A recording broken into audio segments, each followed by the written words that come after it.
Welcome to The Fairer Sense. With me, Tanya. And me, Kara. Women, money, and the fight to break even. Because we give a shit. And you should too.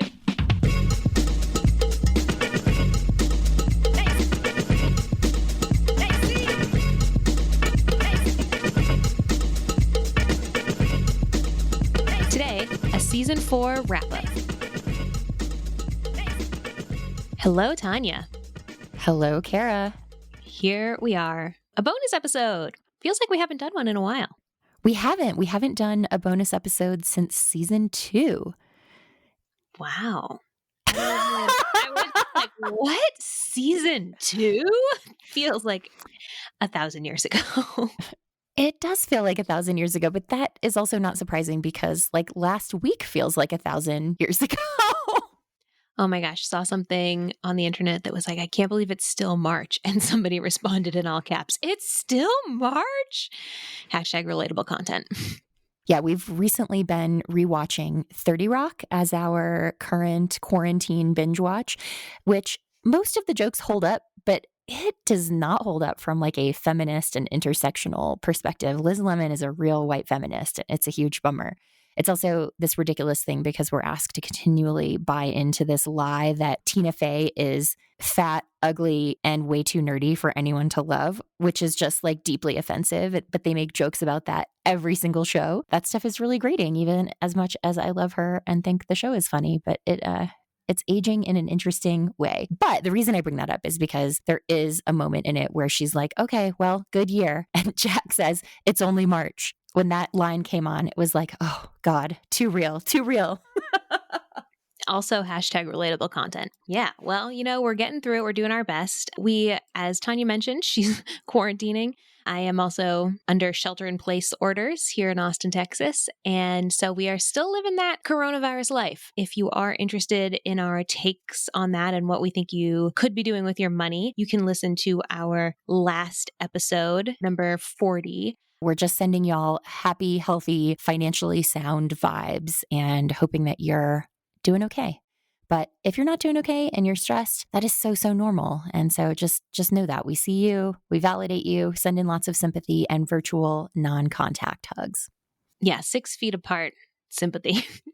That's what we're sending. So we're here to wrap up season 4, which was my favorite season so far of the podcast. We did something different in that we did 2-parters for every theme, which I think really let us get a lot deeper into stuff. Yeah, I really liked the format too. And we started it as an experiment. Didn't know that it would go forever, but I think maybe we'll keep it around for a little while longer. Maybe not for every single topic, but I feel like in the first 3 seasons of the show, we ended almost every episode saying, wow, we just barely scratched the surface of this and we could get so much more into it. And it didn't feel as much that way. Of course, every single episode, I always would edit or air it and then go, oh, I wish we'd said this, or I wish we'd said that, or I wish we'd asked this question. I think that's inevitable. But it felt like we could go a lot deeper, which was really good because the stuff we're talking about really deserves that level of nuance. It's easy to do the, hey, ladies, go out and ask for more money, but, much harder to get into the reasons why that advice doesn't necessarily hold up for a lot of folks or any of the number of topics that we got into. I think longer form is warranted.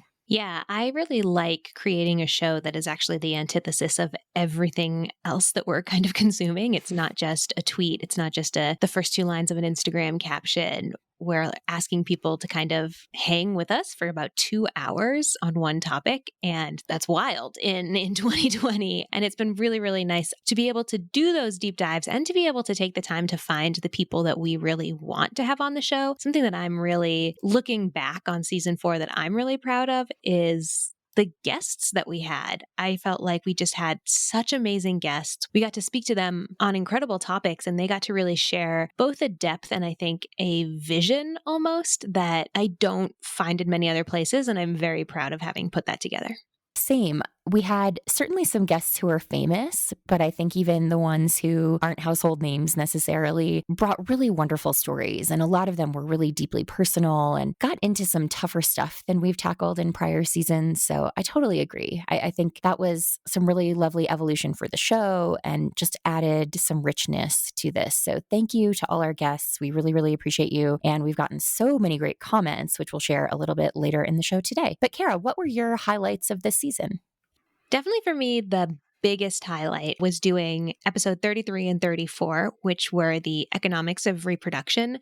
As you know, Tanya, and as I think we mentioned in the show, that was really a topic I had wanted to do for a very long time. And it's a topic I feel very, very strongly on. And so putting together those episodes, again, getting to speak to the people that we had on, and also just being able to have a really rich conversation about reproduction from a lot of different angles. I learned a lot creating that show. And I am both of those episodes are probably my favorite episodes we've ever done. I loved those episodes, and I think they gave us also some of our most touching reader mail that we'll share in a bit. We really heard some very heartbreaking stories from folks about challenges of reproduction and particularly interacting with our healthcare system and the costs of everything, and just stuff that's tough to hear, but so important to talk about. For me, we did this season my favorite episode ever, which was episode number 36 on women's actual voices.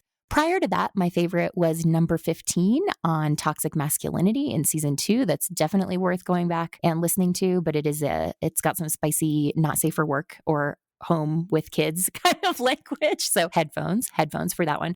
But number 36, I loved so much. We had wonderful guests. We had Tamara Keith, who's the NPR White House correspondent, and Kristen Meinzer, who's a well-renowned podcaster and author. And they both just, I think, shared what it's like to be a woman speaking in a high profile position, but in a way that all of us can relate to. You know, you don't have to be a podcaster to understand someone not taking you seriously or judging you differently than they would judge a man. And we had a ton of research in that one because that was the show that I've been putting together for about 3 years.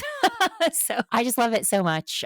It was great. Episodes 31 and 32 on the economics of wellness were certainly really personal for me too, having taught yoga and spinning for a long time. And it was cool to get to do some personal essays in there, which I think was an interesting format change that we experimented with a little bit this season. We'll see if we keep doing that. I think now, the moment where we are in time with this looming recession and the coronavirus, it's a really good time to actually go back and listen to the last episode of season 3, episode 30, on personal responsibility versus systemic realities. To me, that one, it's one of our most popular episodes ever, but it's also just really timely because I think that we're seeing in real time all of the arguments about bootstraps and pulling yourself up and taking personal responsibility. We're seeing those arguments like fall apart before our eyes as we see that you can only do so much if the entire economy is shut down, if every business has been ordered to close and people can't leave their homes. That is systemic. That is a very real barrier to a lot of people. And so to me, that discussion is more relevant than ever.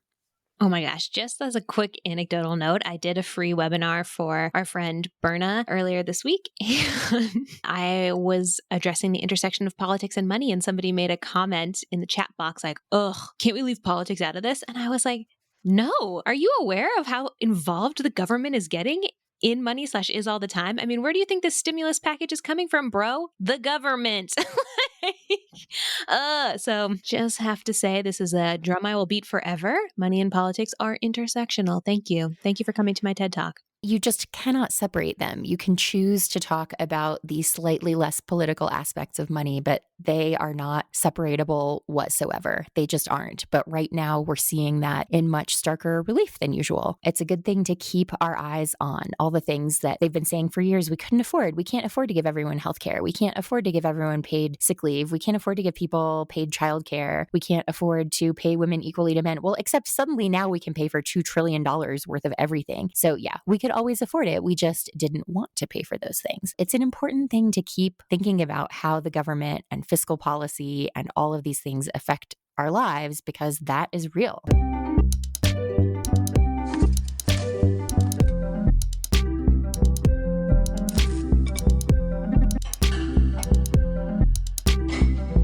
One of our favorite things is when y'all reach out to us. We love hearing from you, whether it's via a DM or an email. And so we are going to cover a few different things now that have come from your connecting with us. Something that we get all the time is people will reach out with topics that they would like us to cover in future, which is great because we absolutely want to make content you want to listen to. That's kind of the whole thing.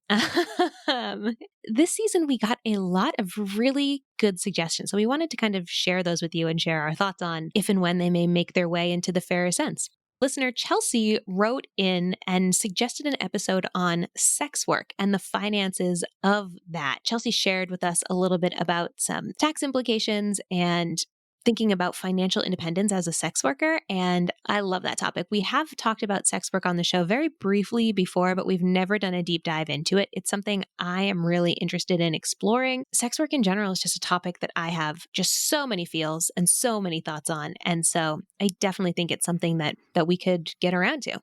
We've been talking about doing a sex work episode since the very beginning, since season 1. And we talked about it a little bit in the bonus episode called Things We Disagree On that was aired in July 2018 between episodes 13 and 14. So you can go back and hear our thoughts on it. It's worth going back and giving a listen to that episode. It was kind of fun at the time. I'd be curious actually to listen back to it myself and see what maybe has changed since then. It's a complicated topic, and it's one of those things where we want to make sure that we do it right. When something is dealing with marginalized groups in particular, it warrants an added level of sensitivity. That's not something you can wing. So know that that is definitely on our radar, and we would love to talk more about it as soon as we can.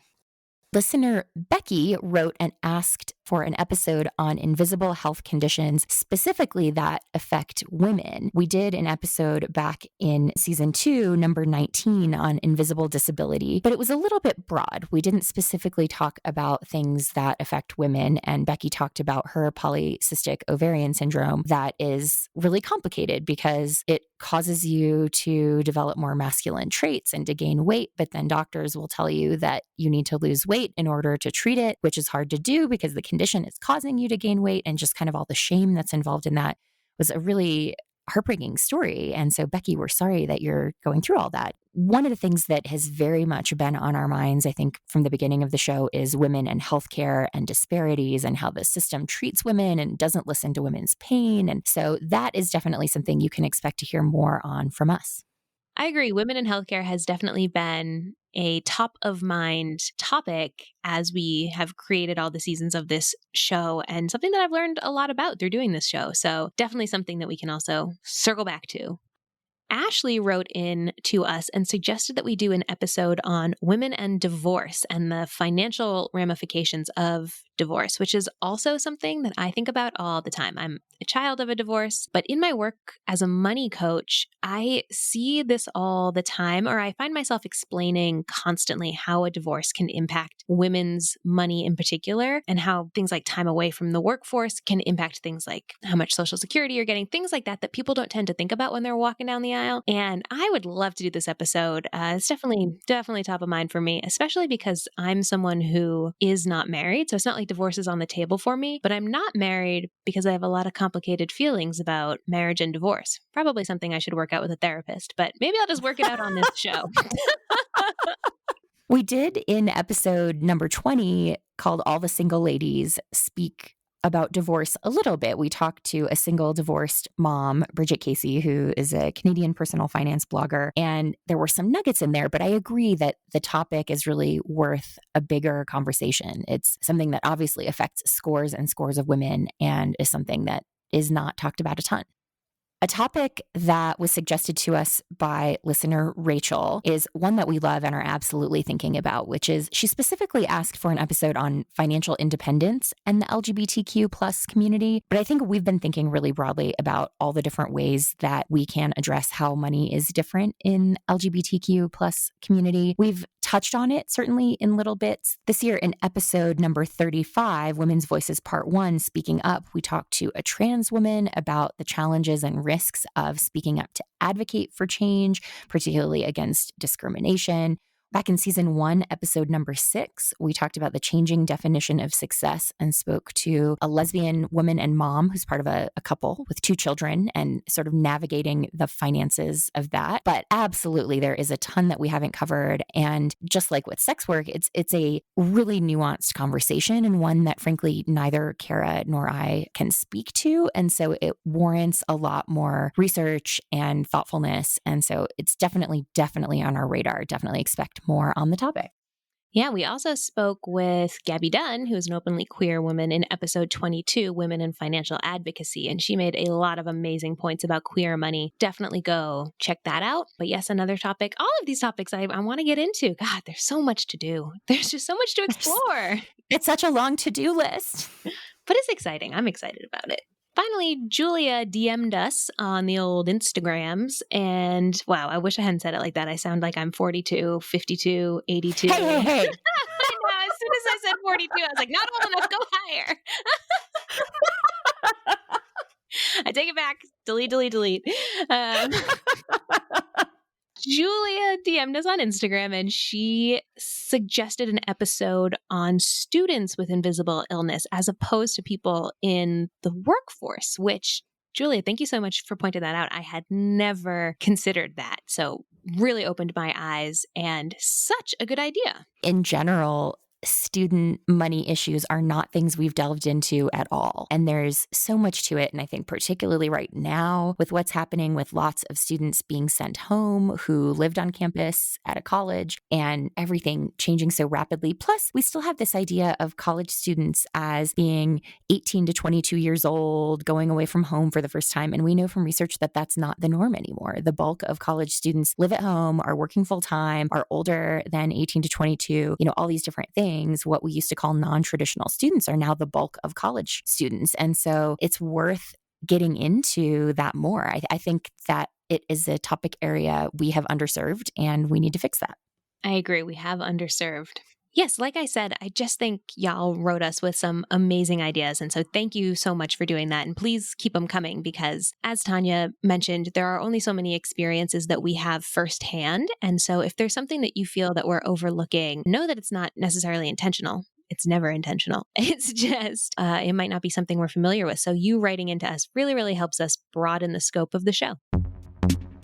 People we love living longer? Very cool. People we love running out of money later in life? Not cool. Age Up is a new product issued by MassMutual and sold by Haven Life that helps solve the problem of loved ones outliving their money. Age Up buffers families from the financial strain of supporting loved ones who live longer than their current financial reality allows. Here's how it works.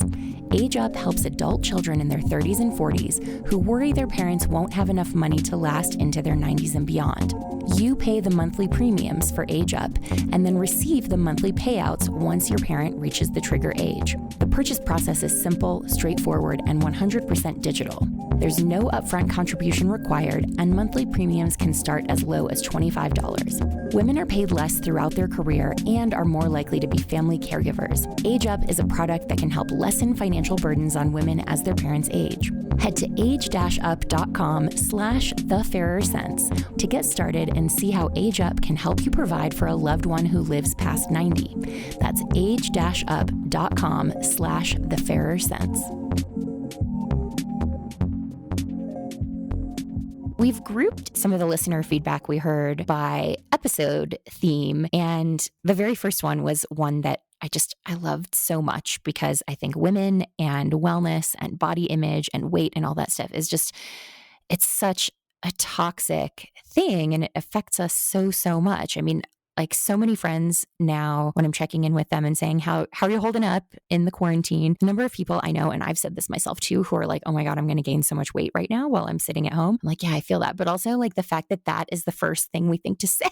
So, oh God, it's just, we need to change this. We need to change this. But anyway, this note from Twitter user Stephanie made me just feel like there was hope. She said, I stopped myself halfway through a negative comment about my body after remembering what Tanya said on a recent The Fairer Sense episode. I'm also trying to not say negative things about myself. This is quite a tricky task that will take practice. I totally agree. It takes practice, but noticing it, putting it into words, saying this is a habit I'm going to try to break, that's the first step. So more of that. Love it. Mm-hmm. In response to our economics of reproduction shows, we got a comment on Twitter from friend of the podcast, Frugalish Physician, who said, "When I was delivering babies as a med student, a patient of mine with mental health issues made the decision before delivering that she wasn't going to breastfeed, as she felt that it would be bad for her mental health. The nurses tried to pressure her into it anyway. The culture around women and childbirth/raising children is so critical and shaming. I hate it." Love the strong ending on that comment.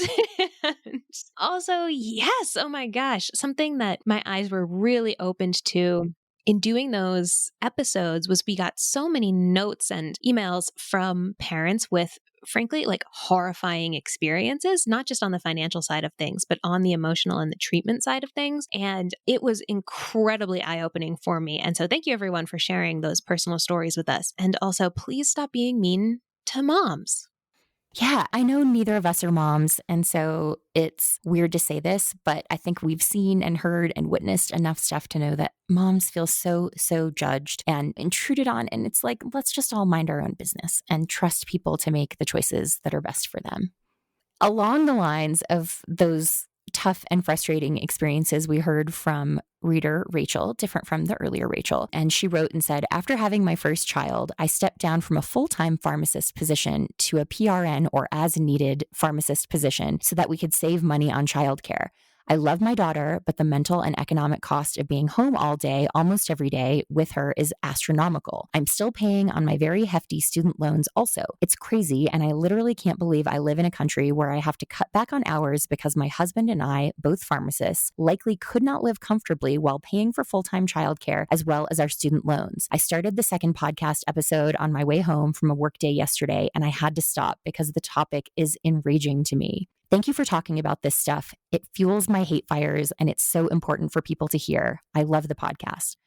Thank you, Rachel. We're so glad that you listen and love the pod. Yeah, I mean, just the basics, like the fact that we live in a country where the average wage worker can't afford a 2-bedroom apartment in any US city. That's a big problem. Or the fact that you can't afford to have a single child in childcare with you both working full-time and paying off student loans to do the profession you're doing.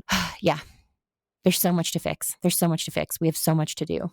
I think this is especially telling right now as we are watching in real time how dysfunctional the United States society is, especially around healthcare because of the coronavirus. But Rachel, thank you so much for writing in. And, I feel that rage on your behalf. With this next comment, I just want to give listeners a little bit of a trigger warning. This is a very personal email, and it does touch on the topic of losing a child. So if you need to fast forward through this, that's totally fine. Paul wrote into us, and again, thank you so much for sharing this, Paul. He said, "I started listening to your podcast with the economics of reproduction. This is an emotional topic for me. Almost 6 years ago, my wife and I lost our daughter. There were warning signs throughout the pregnancy that didn't manifest themselves until after 20 weeks. The team of doctors didn't come to a consensus that our daughter wouldn't live until about week 30, well past the time abortion would be an option. It was absolutely devastating for my family. For my wife, it was hell. She still had to carry our daughter knowing she was going to die. Strangers approached her asking to touch her belly, asking about what we would name her. She could not move on. She thought of ways to end the pregnancy on her own, like getting into a car accident, among others. Once she did deliver, we held our daughter, Ansley, until she passed. The medical bill was over $100,000. Luckily, we had amazing insurance, which covered most of it. Not only was there an emotional burden we were stuck with, but also we could have been stuck with an enormous financial burden that could have been at least partially avoided. I feel like it's important to tell my story, to change the image of a late-term abortion, as you pointed out in your podcast." Obviously, a devastating situation to have gone through and infuriating in the most painful kind of way. Everything about this makes me so mad, and it makes me so heartbroken that someone would have to endure that kind of trauma and then be handed a bill for $100,000. If ever a situation highlighted how cruel and how unfair our medical system is, I think this is it.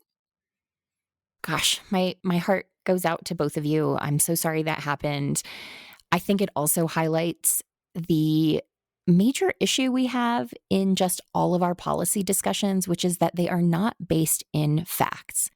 The vast majority, I would venture to say all late term abortions are obtained by people where something terribly tragic has gone wrong and where the baby is very much wanted. And so people are having to make these horrific decisions and spend a great deal of money to deal with the medical side of it. And certainly we shouldn't have that kind of financial burden on anyone having a child ever, particularly because just on a purely economic level, we need babies to pay future Social Security. And we need that. We need to financially incentivize childbirth. Beyond that, just the dishonesty in the discourse, it's important to call it out because we still have this lie out there that, pregnancies are ended by slutty young women who just want to be able to have casual sex all the time. And that's not true. 70% are obtained by women who already have children. Late-term abortions are obtained by women who desperately, desperately want that child. And so it's just so infuriating that we live in a country where we can't even have an intellectually honest conversation about things like this, never mind all of the horrible injustice built into this, all the shaming, all the financial penalties. It's just every single thing is wrong with this discussion. Little deep breath here, talking about different stuff, not such life and death stuff. Shifting to the women's voices two-parter, we heard from Twitter user Staunch, S.T.U.A.N.C.H. Now you know how to spell the word. They wrote, "Thank you for your episode about folks constantly policing and reacting negatively to the sounds of women's voices. I confess I almost stopped listening to a different podcast because I couldn't stand one woman's voice. And your podcast made me really think about and bring to light some of my subconscious reactions. Somehow, just bringing these thoughts to the surface removed much of their power. I can now listen to that podcast without these deep-rooted and visceral reactions, and I've rooted out a bit more of my internalized misogyny. So thank you." I love this. This is exactly what we're hoping to do.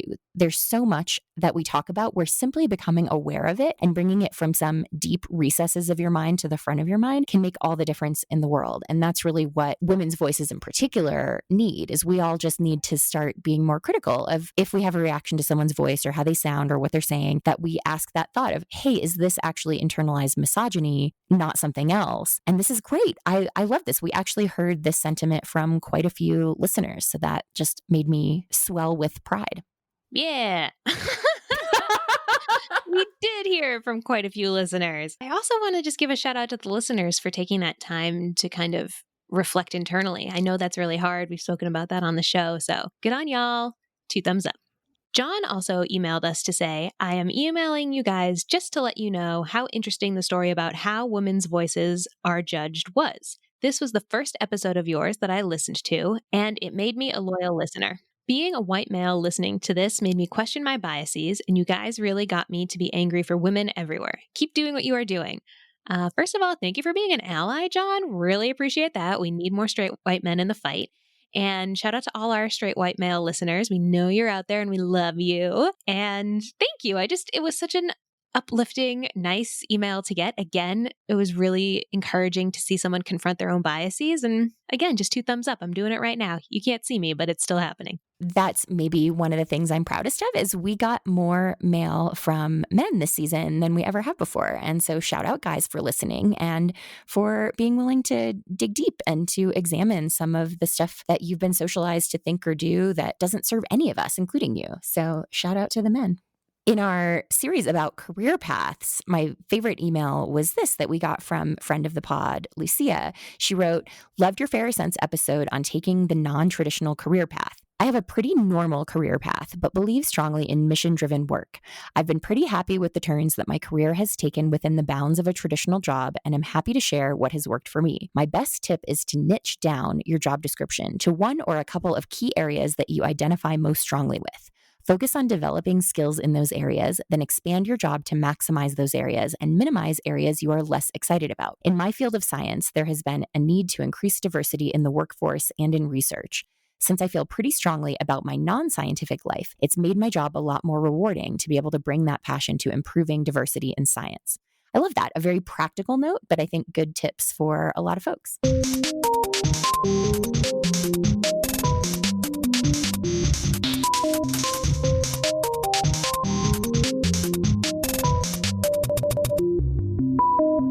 These These next notes didn't pertain to a specific episode. They're just kind of general thoughts that people sent us. And John, a different John, wrote, I guess I come at it from a different viewpoint because I've basically been a stay-at-home dad for the last 6 years, and my wife is a physician. She always says that she's the, quote, guy in our relationship. So much of what you were talking about resonated with me. I do feel responsible to manage the household emotional burden, and it's tough, but it also rang true when I heard about, quote, the box. I have most definitely left the box out for a couple of days, and my wife does also feel equally as if she's the one keeping track of the things that need to be done, even if I'm the person doing them. Add to that I'm working on getting back to outside work, and we're in for a good time. First of all, John, I really appreciate your layer of levity here. Thank you. John is talking about emotional labor, which we covered really thoroughly in season 1, episode 4. But it's also come up in a bunch of different shows because it is a constant in so many people's lives. And we often talk about it as a burden that women carry, especially in heteronormative relationships. So, John, I really appreciated you writing in and sharing your emotional labor in the relationship and also how your wife is still doing emotional labor. I also thought the note, she says that she's the guy in our relationship, these gender norms that we find ourselves slotting into and what we assign as a male behavior and as a female behavior is very interesting, something I think about constantly, especially because in my own relationship, I would definitely say people see me as the more masculine energy and T-Bone as the more feminine energy. And I'm like, it's all nonsense. So yeah, lots of nonsense. But it is interesting. We've heard over time from some men who stay home and do what you might call the quote unquote woman's role. But we still, in those cases, generally see that even if the woman in the hetero couple is out earning the money, she is still thinking about a lot of this stuff. So our socialization still matters and affects us. And it's still worth continuing to break this down, even in couples who are busting through a lot of those norms in different ways. There's still a lot there. So thank you for sharing that, John. We're so bummed we can't read every single email that we got this season, but we read and appreciate them all. And thank you so much to everyone who's written to us or tweeted at us or DM'd on Instagram. This one was one we recently got from Angela, who shared just some of her personal situation. She said, here are some things I have done since TFC entered my life. Set financial goals for myself for this year. Big goals, started tracking my net worth with Mint, paid off 40%, 60%, and all of my student debt, got my partner to start tracking their net worth too, became aware of a lot of privileges that I had taken for granted, attended multiple Black History Month events, and told so many people about TFC and had great conversations with them about money and feminism. First, thank you for spreading the word. We appreciate that so much. If you love the show, we hope you'll consider doing the same thing, but it's just really inspiring to see things like this. We don't generally focus on the really granular personal finance to-do steps that we can all take. But I do think that talking about the bigger systemic issues, talking about the landscape, talking about other people's situations and some of the hardships they're facing, I think all of that can be really inspiring to take action in our own lives or, just to keep perspective, to realize like, okay, I'm struggling with this thing, but here is this other thing that others are struggling with that, wow, okay, that really helps me see that in the scheme of things, this thing I'm dealing with is not that big a deal. And I can probably overcome it because this person overcame something much bigger and tougher. That's not to invalidate anyone's struggles or concerns, but just to say, keeping perspective is generally a really good thing. So good job, Angela. We applaud all the great steps you've taken, and we applaud everyone who's taken big steps in your life. And even frankly, just like right now, getting through a day without crying or freaking out is a big thing. So shout out if that's you today.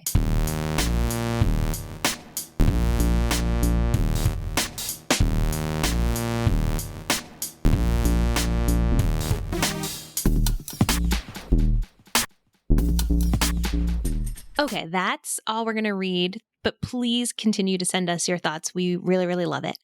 Something else that happened this past season is that people recognized the important and beautiful work that we are doing here on this show, which I say with like a little bit of a joke in my voice, but also I think we are doing important and beautiful work. So we did win several awards and get some attention that we were very excited about. So shout out to the people who recognized us. Mm-hmm.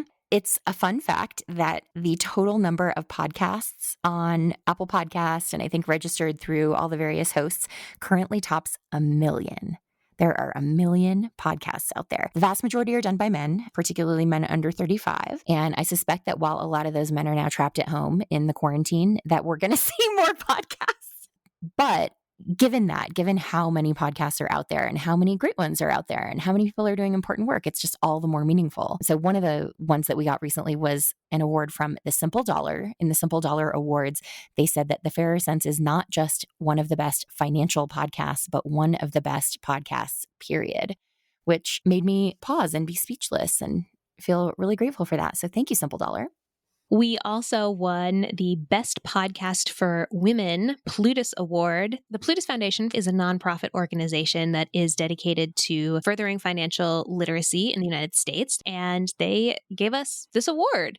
The Balance, again, called us one of the top 8 podcasts for 2020 in the financial realm, and also the best podcast for women. With both The Balance and Plutus, I'd say more like the best podcast about women, as the number of notes we got from men indicates. Certainly there is a lot for men here too, but we're talking about stuff that disproportionately affects women. So it's understandable that people could misuse that preposition a little bit. Pick the wrong one.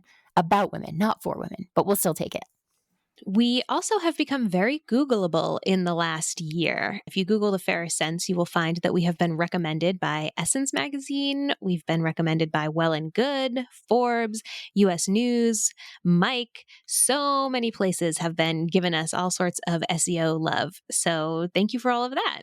We're honored that you listen. I mean, regardless of the awards, it's been really fantastic to see the growth in the show over time, to see how many people are listening and sharing and talking about the pod. And that's really how we grow. And so thank you for all that you've done, whether it's leaving a review or posting about us on Facebook or Twitter or something. That stuff just truly, truly means a lot to us. We don't make big bucks on the show. We do it as a labor of love. And so getting that affirmation and seeing people share it is really what fuels us. And so thank you. Let's talk about what's next for us while we're in the off season. Kara, what do you have going on this year? You know, a whole lot of canceled plans. So I had, Tanya and I were supposed to go to Ecuador to speak at the Chautauqua that was happening. That has been canceled, sadly. Hopefully next year. I've canceled a few personal trips. Professionally, Bravely is chugging right along. And so still working as a money coach, still cranking out those Instagram posts you love, and hopefully doing some exciting partnerships, but nothing that I can say just yet. If you don't already follow along with Kara's Instagram, it's at We Bravely Go. Please follow along and also shoot her some business if you're in a position to do that. I'm not saying that, Kara, you're out there with the cup in your hand asking for money, but I just think you do awesome stuff. And so much of what you're doing, particularly all your great content on Instagram, that's all totally free and worth rewarding. You have a Patreon too, right? Folks can throw some dollars at that. I do have a Patreon, and that is to cover cost of my time when I'm on Instagram. I just, not that this is Kara's Instagram hour now, but I do put a lot of effort into researching and creating content on that platform in particular. And it is all free, which is great. But sometimes I spend 5 hours a day just on Instagram, and it's wow, okay. So Patreon helps to cover those costs. It's important to support the folks who we want to stay in business and still be around at the end of this recession. So if you're struggling, of course, focus on your own financial well-being. But if you have a little extra to share, it's great to spread it around to small businesses and people who are doing content you love. In my case, certainly we are okay financially. Our stocks are way down, but we have a good cash cushion, so we're fine. But if you wanted to support any of my work, the best thing you can do is buy my book, Work Optional. I get essentially $0 from that. But what it does is it helps prove to publishers that I'm worth investing in. And also just at this point, I think it's actually important to talk about keeping publishers alive. If we love books, we have to buy books. And that's not to say everyone has to go out and buy all the books, but we're going to see the publishers take a really big hit in this recession. And so if you're able to buy books, whether it's by me or by anybody else, even if it's ebooks so that nothing is being shipped to you, that's great and helps to support a vital but dying industry. In terms of what I have going on this year, also no travel, a lot of canceled plans. My calendar is now covered with red ink of all the things getting scratched out, but I'm still working on my book, which will not come out for about 1.5 years yet.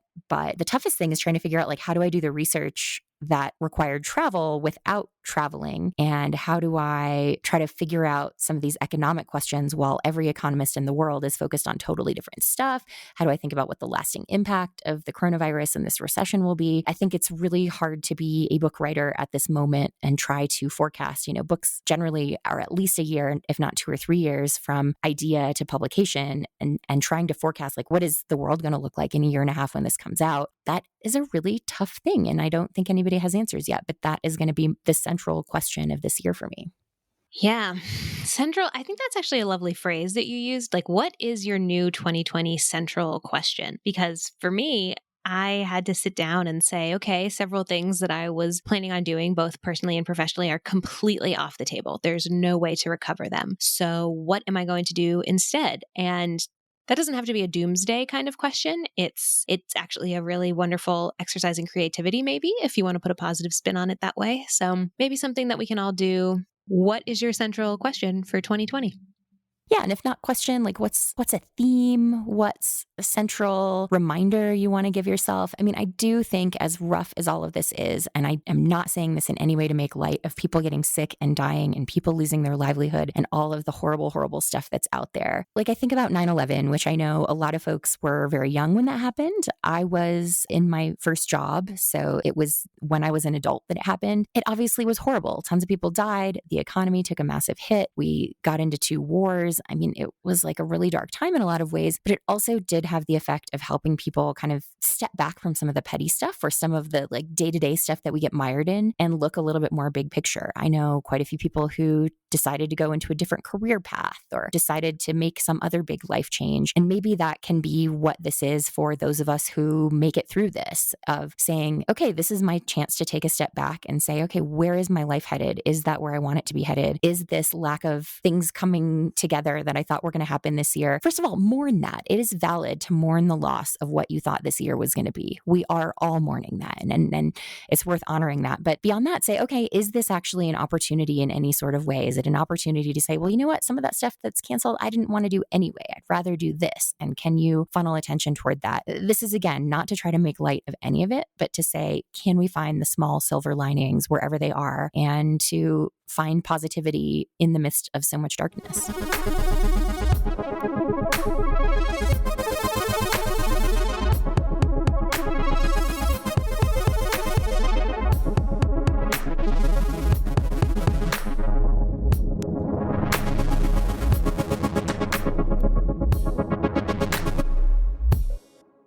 As you can see, we do really literally read everything, whether it's a tweet, a DM, or an email. So please know you can always reach out to us. We are at Fairer Cents on both Twitter and Instagram. Would love a follow there. And you can get in our inbox, fairercents@gmail.com. Please make sure that you are subscribed on whatever podcast app you use so that you'll get season 5 when it comes at you down the road. If you're subscribed, you'll wake up, you'll open your podcast app and you'll be like, oh, wow, this beautiful thing from the Fairer Cents just arrived. Don't miss out on that. And the best thing that you can do for us is share us with a friend. Share us with your neighbor from a safe distance. Share us. Now we're spending so much time online. Why not text a friend about the Fairer Cents? Let them know. It truly does help us grow in the best way. If you feel like leaving us a review, would be super, super grateful. You can just hit the stars on Apple Podcasts, or you can write a quick note like this wonderful one we just got from Dear Debt that says, I love all the conversations and content, well-researched and diverse content with great guests. A must listen for any financial feminist. Thank you for that review. We love it. That stuff goes straight to our hearts, which is honestly extra needed right now. If you have any content creators in your life who you love, send them a note, leave them a review. That stuff, it's the same as like checking in on friends and family, shooting out a couple little texts every day. It just helps us all see those bright moments and those moments of love in a world that can sometimes feel very dark. So thank you for that. And we're sending it all right back at you. Lots and lots of love, non-contact, virtual, socially distance hugs, but we're so grateful for you listening. Thank you for being a part of the Fairer Cents community. Thank you. And we'll be back at you soon-ish, although right now, while every day feels like a month, it might feel like a long time, but it won't be. We'll be back in the blink of an eye. And until we talk to you again, stay rad. Stay rad. And stay happy and safe too.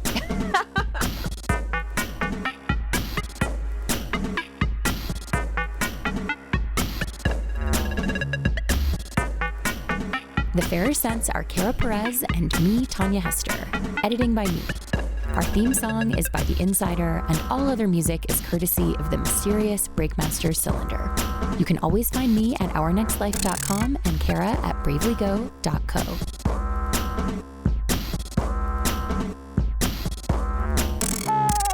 Yeah, I will. I'm going to. Okay. It's happening. It's happening. Okay. I'm setting you up. For what? To say this, stay rad. Until then. We already said about the thing. Maybe teaser. I don't know.